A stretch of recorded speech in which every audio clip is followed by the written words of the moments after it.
Hi, everyone. I'm going to go through a passage which, at least as of June 3rd, 2021, is on page R24. This may be on a slightly different page from your original packet, so feel free to take a moment to try to find it. At the top, it has information for working through a previous passage, but it's trying to teach us about evaluating answers. And so feel free to read this beginning couple of passages to help you. We together are going to go through these concepts anyway, but you can reinforce them by reading that information. Find the page that has this particular passage that starts with many baseball enthusiasts. And I'll go ahead and read it with you now, just so we're all on the same page, but feel free to pause the recording and read it through once on your own. And remember to read it actively. As you go through, think about, we haven't seen the questions yet, so think about what you think good questions might be. Keep in mind the whole time that you're sort of also trying to get a main idea for this. Why did the author write this passage? Or what was the topic they were trying to tell you about? And maybe narrowing that down even a bit too, if you can. So here we go. Page R24 currently. Many baseball enthusiasts are aware of the story of how Abner Doubleday invented the game of baseball with some friends in 1839 and introduced it to a nation during the Civil War. However, most baseball historians now agree that this story is a convenient fiction propagated by Albert Spalding, a player, manager, owner, and one of the first manufacturers of sporting equipment. Spalding's desire to distinguish baseball, which so keenly mirrored American interests and pursuits, from similar games played in England, such as cricket and rounders, led Spalding to seek out a purely colonial origin to the sport. Spalding's entire basis for the foundation of baseball history lay in a handwritten letter in 1907 that he said came from a man who claimed to have gone to school with Doubleday and attributed the invention to him. Despite the speculative and dubious claims of the letter, Spalding and other members of his commission were quick to adopt the narrative as gospel and began to market their sport to the masses as a truly American pursuit. So I'm going to pause for a moment, and I want you to just give me at least a general topic. Is it about cats, dogs, birds?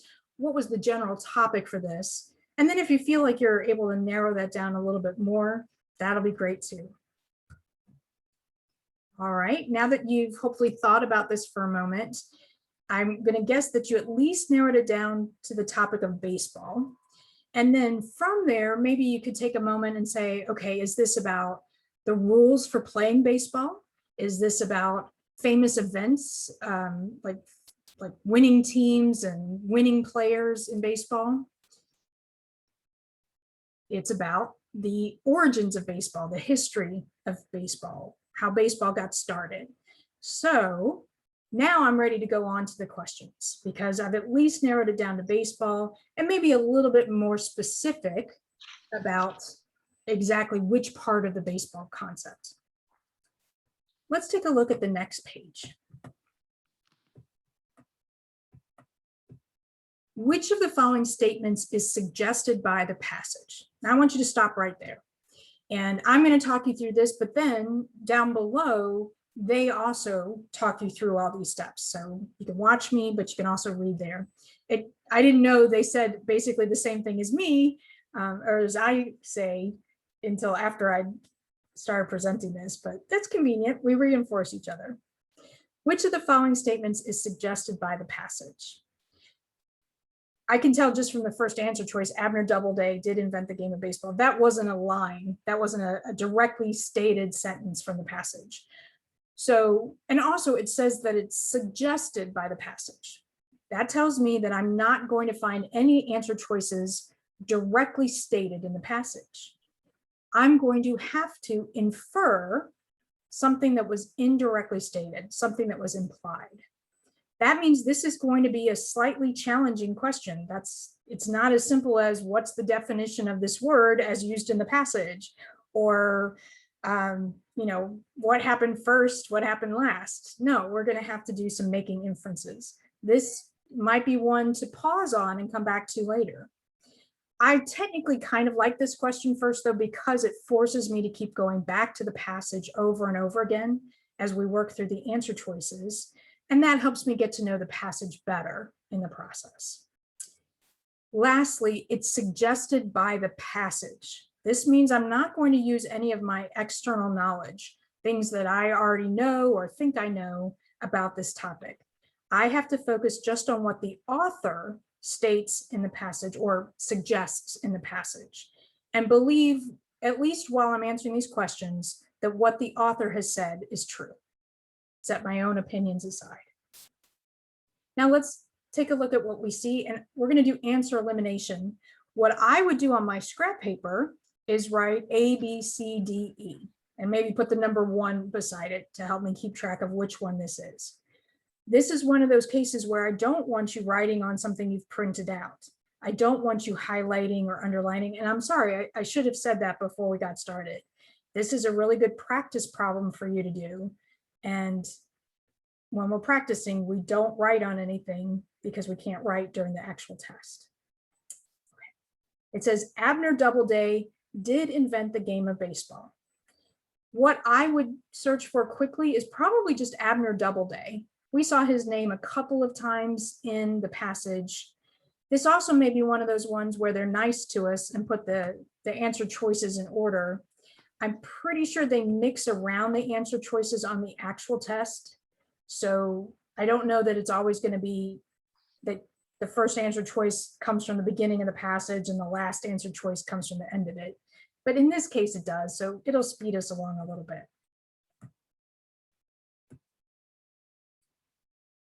Abner Doubleday, there it is in the first sentence. Many baseball enthusiasts are aware of the story of how Abner Doubleday invented the game of baseball. Woohoo! Makes me want to choose the first one is correct. All right, well, I better keep reading just a little bit more. Oh, the word at the beginning of the second sentence is what I call a ding, ding, ding word. The ding, ding, ding is going off in my head when I see the word however. In fact, I've already posted these on Sakai, but let's go ahead and take a look at some more examples of these ding, ding, ding words. I'm going to go in my reading folder. The ding, ding, ding words are words that stand out to me because they typically indicate what was just said is about to be changed. Perhaps it's going to give something completely different, or it's giving me an exception, something that's really noteworthy for me to pay attention to. And let me give you some more examples of those alarm sounding words in my head. So we have however, except for, but, instead of, on the other hand, unless, although. When I see these words in a passage, and there's probably more, I'm sure there's more out there, ding, ding, ding goes off in my head. If I just stopped reading with the first sentence, I'm going to get this answer wrong. At the beginning of the second sentence, it says, however, so let's see what it says. Most baseball historians now agree that this story is a convenient fiction. Well, if it's a convenient fiction, then is it true?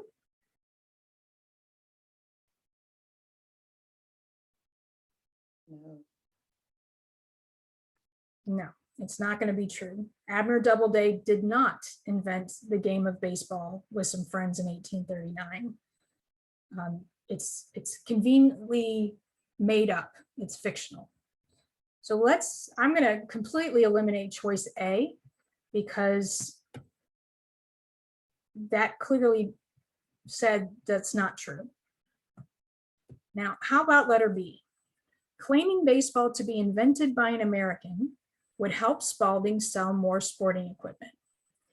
At this point, we've talked a lot and we've looked back at the passage. So before we go searching for this answer for evidence for it, I want to reread the question one more time.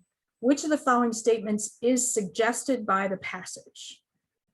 Okay. So did we read where it was talking about it helping Spalding sell more sporting equipment? Be nice if we can completely eliminate that choice, but we may just say maybe. Help me find some evidence to either prove or disprove that statement. And this is a popular answer choice.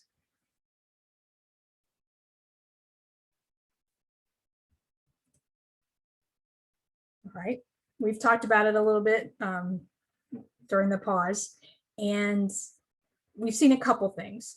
Number one, it definitely says that Spalding is the one who wanted to distinguish baseball as an American interest or with American pursuits versus being something that's more English. And remember, this is back in the 1800s, so it's not that long ago from, early 1900s maybe. Well, let me take that back. I guess we don't know for sure when this occurred. It doesn't say. So still trying to make it more of an American sport than a British sport. We do know that Spalding was one of the first manufacturers of sporting equipment. And at the very end, it says about beginning to market their sport to the masses as a truly American pursuit. Now, in this case, marketing their sport to the masses, meaning like announcing it to everybody that it's an American pursuit, they may not actually mean to sell anything when they say to market their sport. I personally don't feel comfortable completely eliminating this choice. However, I don't see any clear evidence to support it.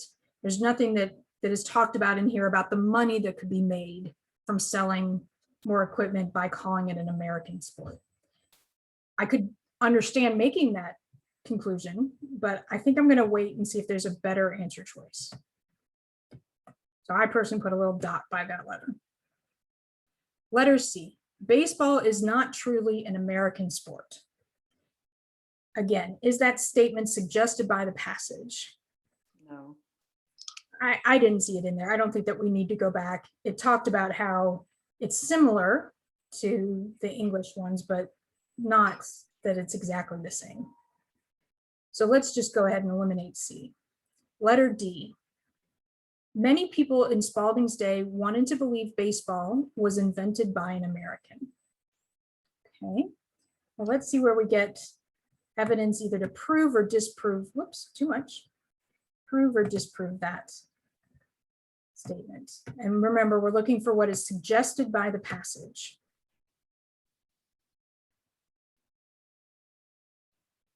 They wanted to believe it. So I might search for the word believe. I already know that I'm not going to find that in there. You're probably having to reread a bit of this. One thing I can see that when he was talking about his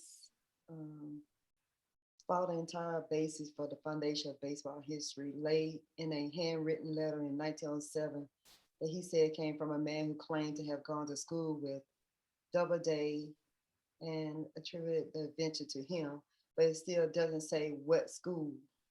So doesn't say what school. Now, let me look at it one more time. Many people in Spalding's day wanted to believe baseball was invented by an American. Who does it say in this passage believed it was invented by an American?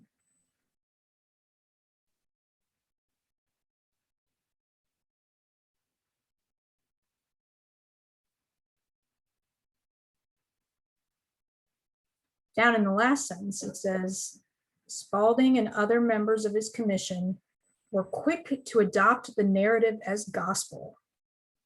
What does that mean if it's a gospel? just what other people say. So yeah, when I think of gospel, I think of something religious, that like the gospel of the Bible, but people believe that to be completely true. So it's saying Spalding and other members of his commission or his group were quick to adopt it as gospel, meaning we're quick to believe it and say, wow, this is absolutely a true story about Abner Doubleday. And then they began to market their sport to the masses as a truly American pursuit.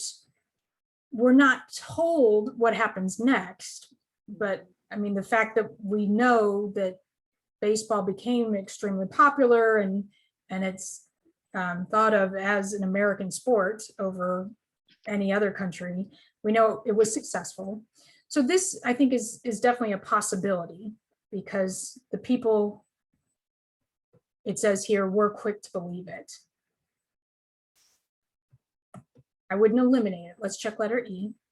The other members of Spalding's commission knew that the letter about Abner Doubleday was probably fraudulent. So let's go back up and check this one.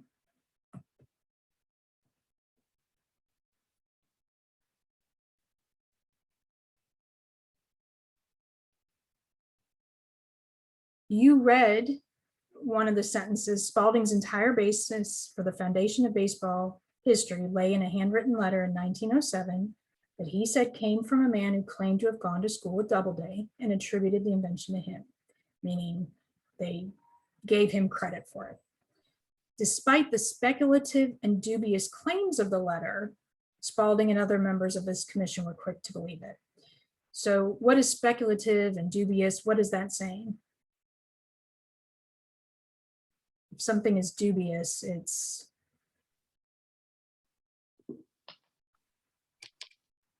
questionable. It seems like, you know, we're kind of guessing with this one to be true. We're not entirely certain that this is true. Now, that could be that's probably the author's opinion about its speculative and dubious claims. I feel like that might be opinionated because other people might not find it to be dubious. Now, does it say that they knew that it was probably fraudulent? Again, it could be an opinion of the author that it was dubious and speculative. It doesn't necessarily say that they knew it to be that way.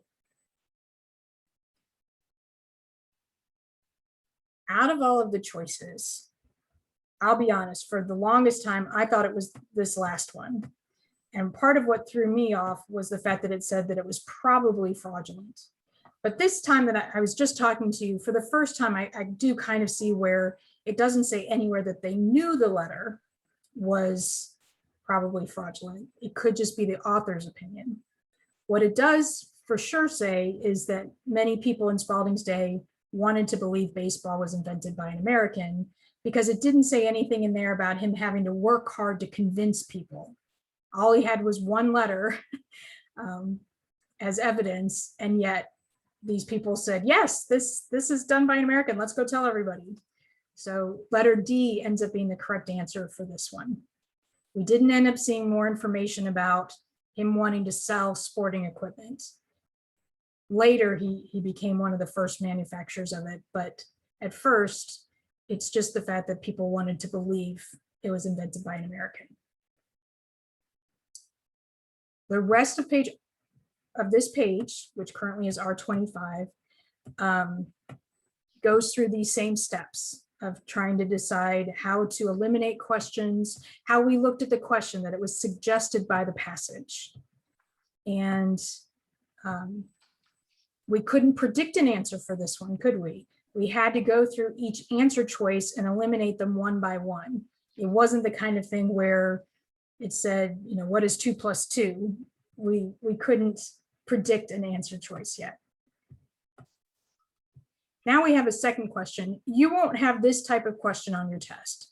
It says, consider each of the following choices separately and select all that apply. There are no questions on the TEAS where you select all. It's one choice for each problem. But for this one, we're going to do the same idea. We're going to go through the answer choices and see which ones we can definitely eliminate and which ones we can't. Which of the following can you tell for certain based on the passage? Okay, so this should be less suggestible. I shouldn't have to put in quite so much effort to try to analyze it like I did the last one. Can we tell for certain? Sorry, the heavens just opened up and the rain is pouring down. Can we tell for certain that Abner Doubleday was not a real person based on this passage? I don't think it said anywhere that he was not a real person. It's just a question of, did he actually invent baseball? They said no, but not that he didn't exist at all. Letter B, Albert Spalding had a lot of control over the business of baseball. Let's find some evidence for that. That he had a lot of control over the game of baseball. What sort of evidence do you see?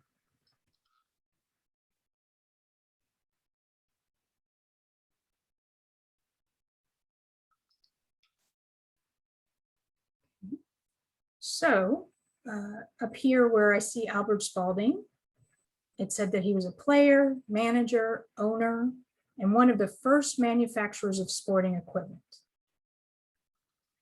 And my assumption is that it's probably with baseball, because we're talking about baseball in this passage. What really brings it home is something much lower in the passage.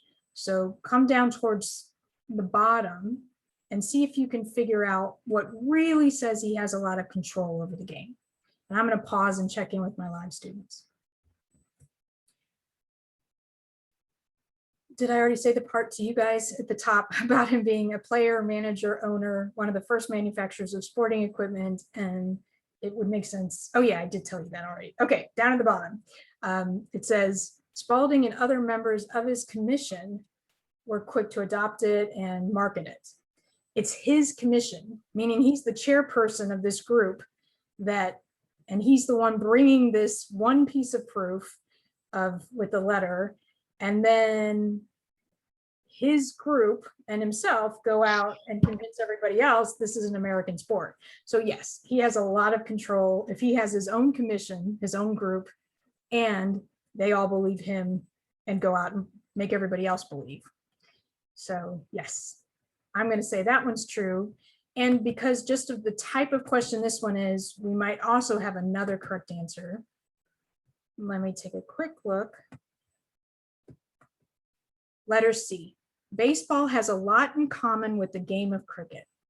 Let's see if this is true or false for certain based on the passage. Does it say for certain based on the passage that baseball has a lot in common with the game of cricket? We'll go back up and we'll check. I would scan for the word cricket and then read that sentence. I'll give you a couple seconds to pause.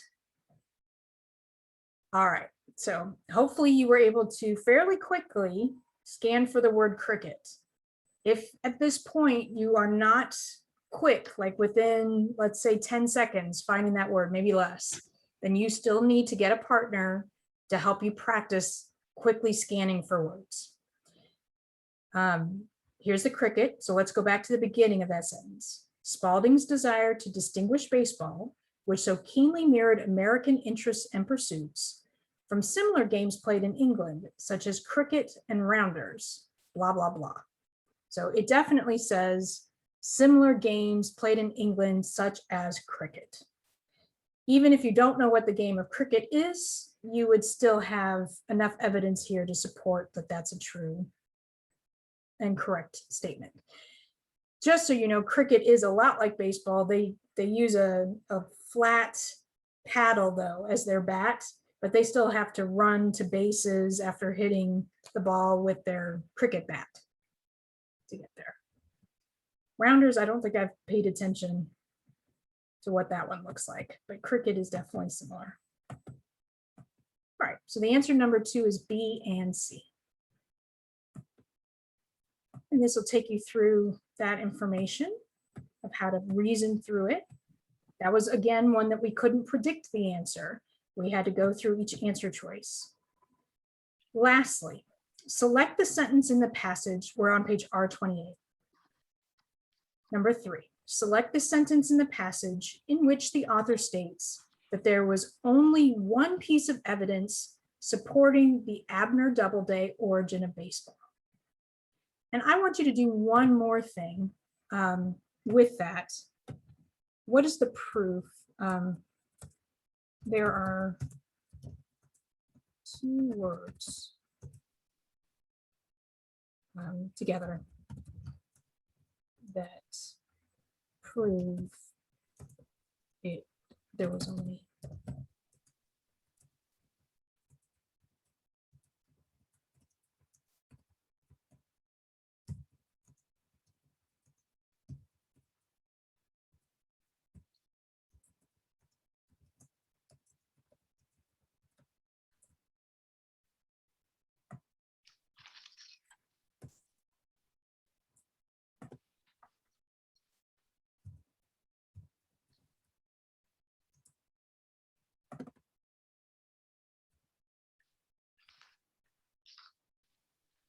I don't know whether to call it 2 neighboring words or a 2-word phrase in the passage. What are the 2 words?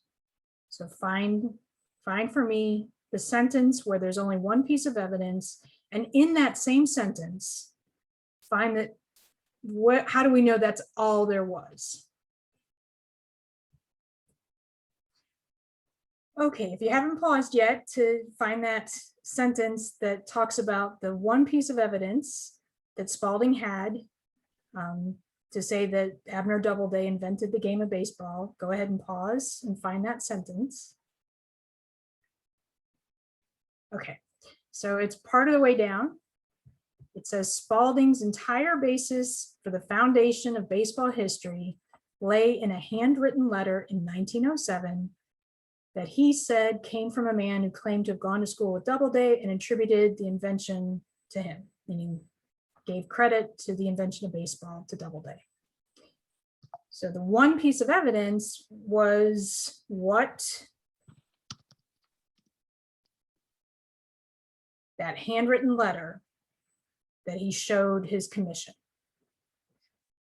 Now I asked you to go a step further, and tell me how you would know that that's all there was for him to show as proof, that he didn't have anything else. There's no letter from someone else or no napkin with, information written down. All we had was this one letter from a schoolmate. Because he said entire basis. That's it. Those 2 words, Spalding's entire basis for the foundation of baseball history, came from one thing. So that's what I was looking for. I knew there was nothing else to mention because of entire basis, those 2 words. Great. So that's the end of going through a challenging passage and challenging answer choices, how to work through them, how to first analyze the question and decide whether it's something that you will easily find in the passage or something that you're going to have to infer from what was stated, and whether or not you can predict an answer before looking at the answer choices, or if you're going to have to use the answer choices.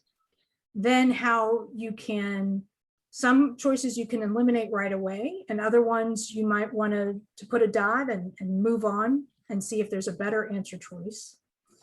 And then paying attention to key terms and key concepts. Similar games played in England. Entire basis is this handwritten letter. Quick to adopt the narrative as gospel. The word is gold for that letter. These were all some short phrases or key terms that helped us know whether an answer was correct or not. I hope this has helped you with analyzing these passages, and I'm hoping that by doing more challenging ones with me, that when you go to do the ones on the exam, I have certainly heard this before, that the ones on the test were easier than what we went over in class. So that's good news. I still think there's a couple that you're going to encounter that are pretty rough. But the good news is that there's a lot of other questions where you're just, talking about a recipe or saying where you would find, I don't know, information about what page number something's on, the index, that kind of thing. So don't give up just because we have some of these questions that are pretty challenging. All right. Thank you for watching, and let me know if you end up with any questions.